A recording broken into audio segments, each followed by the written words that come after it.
बजरंगबली तुला राशि वालों, स्वागत है आप सभी का आपके अपने चैनल तुला ज्योतिर्विंड में। अगस्त के महीने में ना करें यह गलतियां।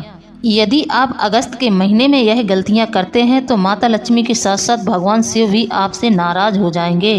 फिर चाहे आप कितने भी प्रयास करें, कितनी भी पूजा करें, यह दो देवी देवता आपसे रुष्ट जरूर हो जाएंगे और ना ही आपको इन शुभ ग्रहों का कोई लाभ मिलेगा यदि आप इन गलतियों को करते हैं। तो चलिए आज के वीडियो में हम आपको बताएंगे कि मनुष्य के दुख और दर्द का कारण क्या है। मनुष्य के जीवन में इतने दुख और दर्द किस कारण से आते हैं, कौन सी गलतियां मनुष्य कर देता है। ग्रह नक्षत्रों के चलते हुए टाइम में मनुष्य को ऐसी गलतियां नहीं करनी चाहिए, खासकर वह जैसे कि शनि ग्रह, राहु ग्रह, मंगल ग्रह और बुध ग्रह। इन ग्रहों के शुभ प्रभाव जब आपकी कुंडली पे पड़ रहे होते हैं उस दौरान आपको इन गलतियों को बिल्कुल नहीं करना चाहिए। तो मेरे प्रिय बंधुओं, आज के वीडियो में हम आपको बताएंगे कि मनुष्य अपने दुखों का कारण स्वयं ही बन जाता है। कहीं ना कहीं उसके कर्म में कोई कमी रहती है, उसके कर्म थोड़ी बुरे होते हैं, जो बुरे कार्यों को करता रहता है मनुष्य, और उसी का अशुभ प्रभाव फिर उसके जीवन में देखने को मिलता है। हमारी भविष्यवाणी को आप गलत ना समझें,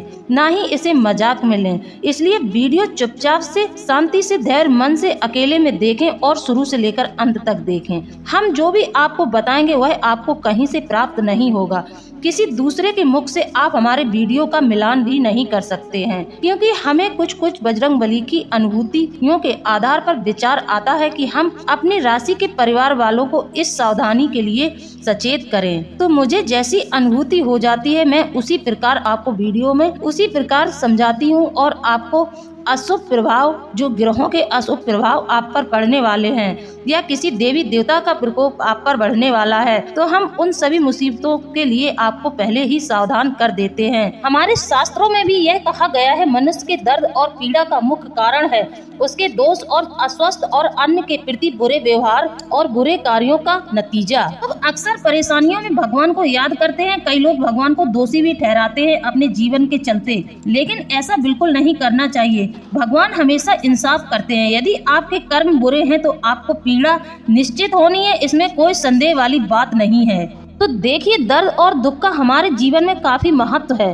दर्द कई प्रकार के होते हैं, मानसिक, शारीरिक और आजकल तो आर्थिक भी दर्द बहुत ज्यादा लोगों में देखने को मिल रहा है। आर्थिक तंगी से लोग बहुत ज्यादा जूझ रहे हैं। उनकी आर्थिक स्थिति इतनी दर्द भरी है कि मनुष्य को 2 वक्त का खाना मिलना भी मुश्किल हो रहा है। मनुष्य रात दिन प्रयत्न कर रहा है कि वह अपने परिवार की जरूरतों को किस प्रकार पूरा करे, लेकिन वह लाख प्रयास करने पर भी 2 वक्त की रोटी मुश्किल से जुटा पा रहा है। बात कर लेते हैं मानसिक दर्द। किसी न किसी कारण से मनुष्य को मिलता है, जो कि आपने किसी दूसरे के मन को आघात पहुंचाई है तो आपको भी एक दिन मानसिक दर्द होगा ही। इससे पहले वीडियो में आगे बढ़े, आप हमारे चैनल को सब्सक्राइब जरूर कर लें, बेल आइकन को प्रेस कर दें और कमेंट में जय बजरंगबली जरूर लिख दें। जी हाँ, जो भी हमारे चैनल पर नए आए हैं वो फटाफट चैनल को सब्सक्राइब कर लें और कमेंट लिखने में बिल्कुल कंजूसी न करें। अपने कमेंट बॉक्स को खोलें और फटाफट से जय बजरंगबली, जय शनिदेव लिख डालें। बजरंगबली की कृपा से आपके जीवन में नया सवेरा होगा, आपके जीवन से दुखों का अंत होगा। तो प्लीज जल्दी से जय बजरंगबली लिखकर जरूर भेजें। आपके कमेंट का हमें बहुत बेसब्री से इंतजार रहता है। मेरा आप लोगों से अनुरोध है कि मैं आप लोगों के लिए इतनी मेहनत करती हूँ, आपके लिए नई जानकारियाँ लेकर आती हूँ, जिससे कि आपके जीवन का मार्ग प्रशस्त हो सके। तो आप लोगों का भी फर्ज बनता है कि आप हमारे चैनल को सब्सक्राइब और कमेंट जरूर दे दिया करें, इससे कि हमारा मनोबल और बढ़ जाए। हमें अच्छा लगता है जब आप लोगों के अच्छे कमेंट आते हैं। तो देखिए, किसी अंग में चोट अगर लग जाए तो दर्द की संभावना बढ़ जाती है, और दुख तो केवल दरिद्रता को ही कहते हैं। दरिद्र सम दुख होता ही नहीं है व्यक्ति के जीवन में। यदि दरिद्रता है तो इससे बड़ा कोई दुख है ही नहीं।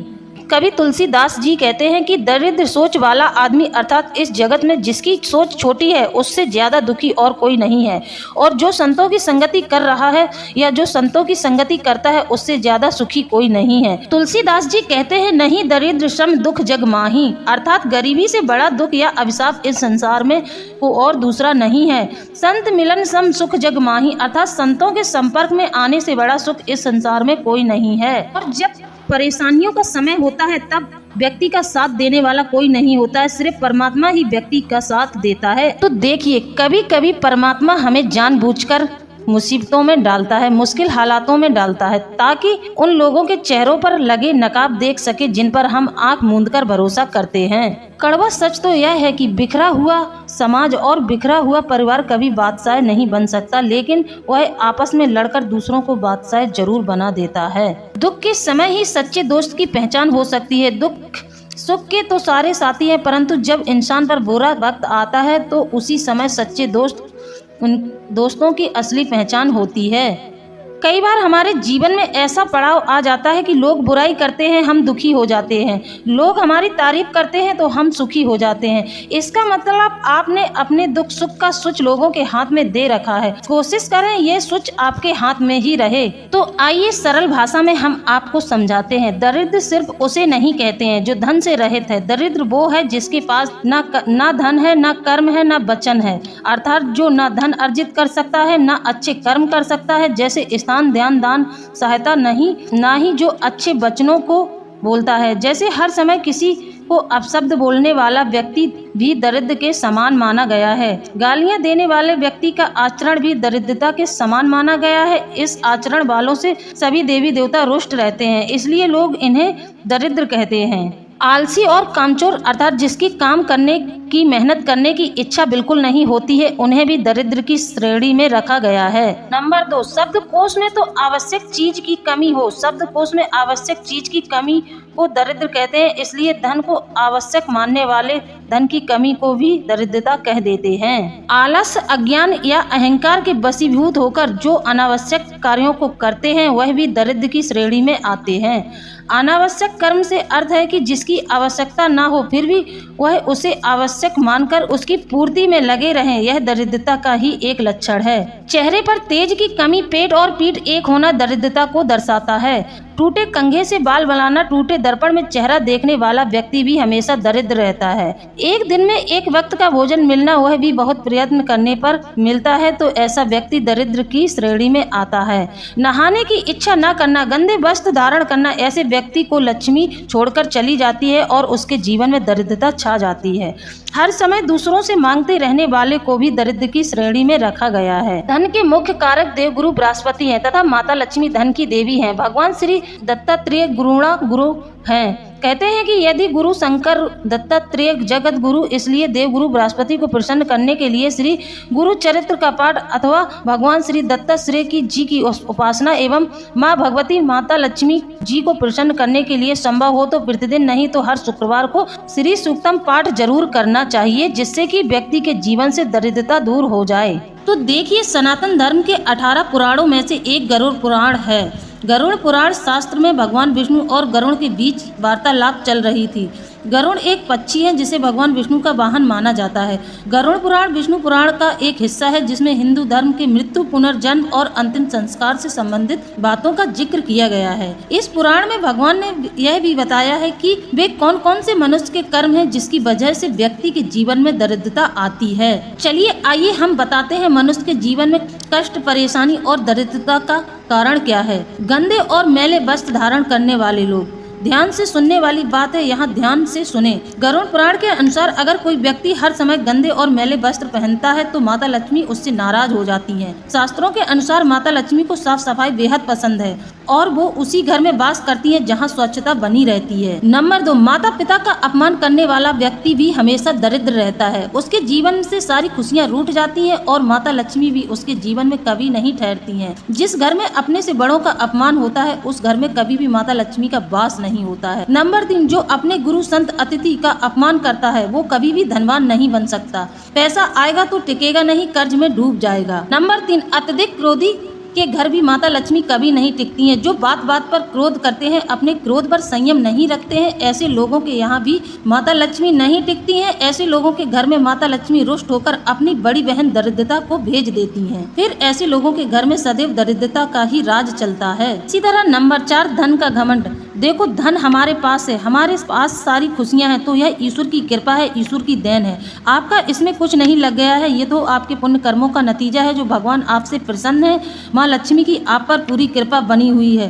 तो ऐसे में गरुड़ पुराण कहता है कि यदि किसी व्यक्ति को अपने धन का घमंड हो जाए तो ऐसे लोगों की बौद्धिक क्षमता कमजोर होने लगती है। ऐसे लोग अपने धन को व्यर्थ के कार्यों में खर्च करने में लग जाते हैं, क्योंकि ऐसे लोग सेखी खोरा भी होते हैं। उन्हें चने के झाड़ पर लोग चढ़ा देते हैं और उनके धन का दुरुपयोग करवा देते हैं। तो ऐसे चरित्र और स्वभाव वाले लोगों के घर में माता लक्ष्मी कभी वास नहीं करती हैं, जहां यानी कि रुपए पैसे का दुरुपयोग होने लगता है। बात कर लेते हैं मेहनत से बचने वाले लोग। अगर कोई व्यक्ति परिश्रम से जी चुराता है और सौंपे गए कार्य को ढंग से नहीं करता है तो माता लक्ष्मी उससे नाराज हो जाती हैं। गरुड़ पुराण में लोगों को अपने इस स्वभाव से बचने को कहा गया है। व्यक्ति को कभी भी अपने काम को आज का काम कल पर नहीं टालना चाहिए। अपने कार्यों में पूर्णतः मेहनत और निष्ठावान होना चाहिए। वहीं गरुड़ पुराण में अत्यधिक खाने वाले व्यक्ति को भी दरिद्रता का कारण माना गया है, क्योंकि ऐसा व्यक्ति जीवन में आलस बढ़ाता है। जब व्यक्ति ज्यादा आहार लेगा तो उसके शरीर में फिर आलस बढ़ता जाएगा, वह किसी भी कार्य को समय पर नहीं कर पाएगा। जो व्यक्ति अपने घर की उत्तर दिशा में कचरा डालता है, उत्तर दिशा में झाड़ू को रखता है, उस घर में भी माता लक्ष्मी कभी नहीं टिकती हैं। जो माताएं अथवा पुरुष सूर्य अस्त के बाद झाड़ू लगाती हैं और सूर्य अस्त के बाद संध्या के समय सोते हैं, उनके घरों में भी माता लक्ष्मी का वास कभी नहीं होता है। उनके घर में भी भरपूर दरिद्रता का राज चलता है।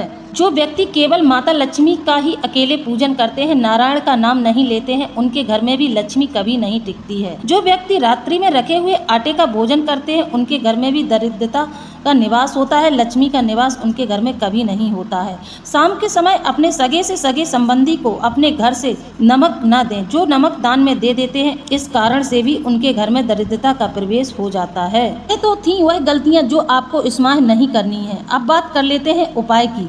अगर लक्ष्मी नहीं रुक रही है तो आप अपने घर में पीले रंग के कपड़े में 7 तांबे के सिक्का और 5 गोमती चक्र, पीले रंग के कपड़े में 1.25 मीटर कपड़ा पीले रंग का लें। उसमें 1.25 किलो या 3 मुट्ठी चावल डालकर गुरुवार के दिन श्री लक्ष्मी माँ के 108 नाम अथवा 3 माला जाप ओम श्री नमः इस मंत्र का जाप करके तिजोरी में रख लीजिए। हर दीपावली को उसका पूजन कीजिए। आपके घर में स्थायी रूप से लक्ष्मी ठहरेगी। अब नंबर 2, अगर आपका कोई काम नहीं बनता है, आपके घर में ग्रह कलेश बहुत रहता है, वास्तु दोष भी बहुत ज्यादा बढ़ा हुआ है, इन सभी दोषों के चलते आपके कोई भी कार्य में आपको सफलता नहीं मिल रही है, तो आपको एक काम करना है। आपको सफेद आंकड़े के 108 पत्ते लेने हैं। उन्हें अच्छे से गंगा जल से धो लें। धोने के बाद आप एक कटोरी में लाल चंदन को अच्छे से घोल लें और एक अनार के पेड़ की कलम बनाएं, यानी कि उसकी लकड़ी लें और उससे एक कलम तैयार करें। लाल चंदन से उन पत्तों पर राम लिख दें। सभी पत्तों पर राम राम लिखकर एक माला बनाएं और शनिवार या मंगलवार को हनुमान जी को चढ़ाना शुरू कर दें। इससे आपके जीवन में दुर्भाग्य जो चल रहा है वह भाग्य में परिवर्तित हो जाएगा और आपका भाग्य चमक जाएगा। आप दिन दूनी रात चौगुनी तरक्की करेंगे। लोग बहुत प्रयास करते हैं कि उनके जीवन में कभी भी धन का अभाव ना हो, उनके घर में हर प्रकार की सुख संपत्ति रहे और उनके घर में धन की कभी कोई कमी न रहे। तो लोगों को चाहिए कि पीपल की जड़ में प्रत्येक शुक्रवार को एक तांबे के लोटे में जल भरें और उसमें गुड़, घी, दूध, शक्कर डालकर मध्याह्न के समय 12 बजे पर चढ़ाएं। इससे आपके घर में लक्ष्मी स्थायी रूप से रुकने लगेगी। आपका धन अनावश्यक कार्यों में खर्च बिल्कुल नहीं होगा। आपके धन में बढ़ोतरी होना शुरू हो जाएगी। यदि आप अपने जीवन में परिवर्तन लाना चाहते हैं, माता लक्ष्मी की पूर्ण कृपा पाना चाहते हैं, तो आप शाम के समय घी का दीपक जलाएं। घी गाय का हो तो अति उत्तम है, यदि नहीं है तो भी चलेगा। मुख्य द्वार के बीचों बीच दहलीज पर एक घी का दीपक प्रतिदिन रखना शुरू कर दें। सुबह उठाएं, उसे धुलें, फिर अगले दिन वही दीपक फिर से जलाएं। नियमित रूप से करें, लक्ष्मी ठहरने लगेगी। साथ ही माता लक्ष्मी की पूर्ण कृपा पाने के लिए आप एक नियम और कर सकते हैं। वह नियम यह होगा कि आपको शुक्ल पक्ष में अपने पूजा घर में एक कांच के बर्तन में खड़ा हुआ साबित नमक भर के रखना है। जी हाँ, कांच की बरनी में रखना है। स्टील के बर्तन का बिल्कुल इस्तेमाल नहीं करना है। फिर आपको हर शुक्रवार उस बरनी में एक 5 रुपए का सिक्का डालना और उस नमक की बरनी को धूप दीप दिखाना है। यह नियम आपको 21 शुक्रवार करना है। जब आपका यह नियम पूरा हो जाएगा तो आप पाएंगे कि आपके घर में धन आने के नए रास्ते भी बन रहे हैं और आपके घर में धन टिक भी रहा है। और यह भी पाएंगे कि आपका धन किसी भी अनावश्यक खर्चों में नहीं जा रहा है, जैसे कि किसी का घर का धन रोग बीमारी केस मुकदमों में चला जाता है। तो इस तरह के जो अनावश्यक खर्च हैं, जो आपके सामने समस्याएं आ जाती हैं, यह सब समस्याएं आपके घर में बंद हो जाएंगी। निश्चित तौर पर लक्ष्मी का ठहराव होगा और आपके घर में खुशियों का आगमन होगा। यह उपाय बहुत ज़्यादा कारगर है। और आप अपने घर में नियमित रूप से शाम के वक्त लाल कलाव की बाती बनाएं। शुद्ध गाय के घी का दीपक होना चाहिए। जी हाँ, गाय के घी का दीपक होना चाहिए। उस दीपक में नियमित रूप से एक इलायची डालकर जलाना शुरू कर दें और इस दीपक का मुख उत्तर दिशा की ओर होना चाहिए। उत्तर दिशा धन की दिशा मानी गई है। इससे भी आपको अपने जीवन में सकारात्मक परिणाम देखने को मिलेंगे। आपके घर में लक्ष्मी टिकने लगेगी। यह उपाय आपके जीवन में तभी फलित होंगे जब आप पूर्णतः सकारात्मक रहेंगे। हमारे विचार ही हमारे व्यक्तित्व हैं और हम जीवन को आकार देते हैं।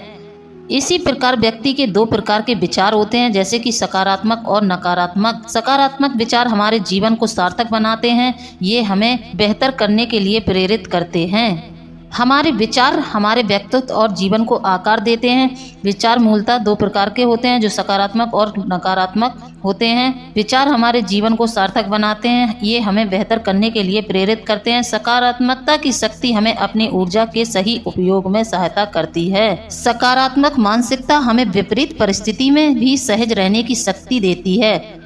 याद रहे बंधुओं, दुनिया में सफल लोगों ने सकारात्मकता को ही सफलता की कुंजी माना है। सकारात्मकता की शक्ति हमारे व्यक्तित्व एवं पेशेवर जीवन को बदलने में सक्षम है। यह सकारात्मक सोच की ही शक्ति है कि मनुष्य जो सोचता है उसे वह प्राप्त हो जाता है। उसके लिए मनुष्य अपना सर्वस्व निछावर कर देता है। तो बंधुओं, आप लोगों को मेरे द्वारा दी गई जानकारी कैसी लगी है? यदि जानकारी अच्छी लगी है तो आप हमें कमेंट में जरूर बताएं।